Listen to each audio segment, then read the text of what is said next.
红春坪位于四川省峨眉山黄帽峰下，海拔1120米，晋时为印度和尚宝掌禅师睫毛静修处，宋代建寺，称千佛庵。明代初年，楚山和尚扩建为大寺，名千佛禅林或千佛禅院。明崇祯4年，德兴瑞丰和尚重建。清雍正时，俄云禅师再建。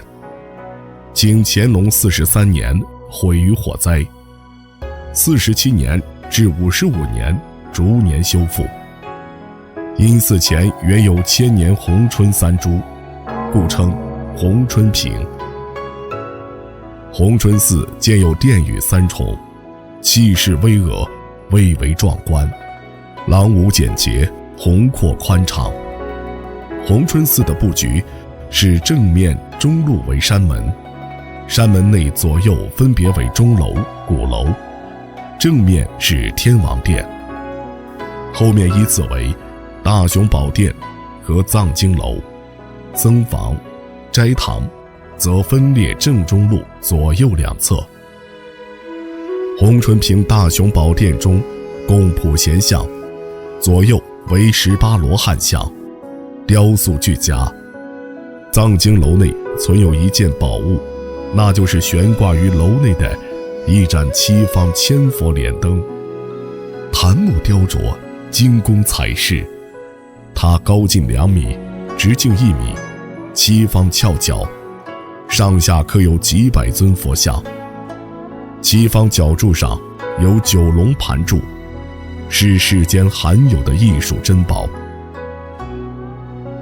红春坪上观音殿门上横额发红寺院4字，为雍正元年果亲王亲笔题。另有民国冯庆岳的红春坪双百字联，上联描绘四周奇妙的恋人景色，下联概述佛教的传记源流以及四僧的无量功德，文辞隽永，对仗工整，为全国最长联文之一，可与昆明大观楼百字联媲美。观音殿的右前方有一泓清泉，人称西藏泉。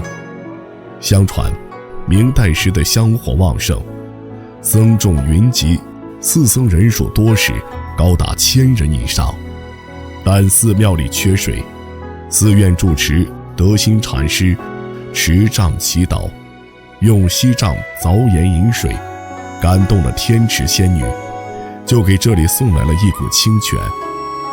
时至今日，锡杖泉依旧4季不枯，甘甜清冽。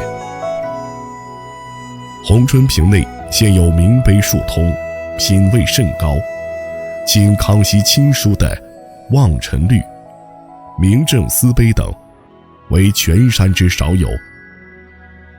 后山的金竹林为清代高僧秀头和尚睫毛处，四周古木扶疏，瑶草奇花，群峰环翠，云雾空蒙，似雨非雨，欲称红春小雨，被清代文人谭中岳誉为古峨眉10景之一，是山中避暑胜地。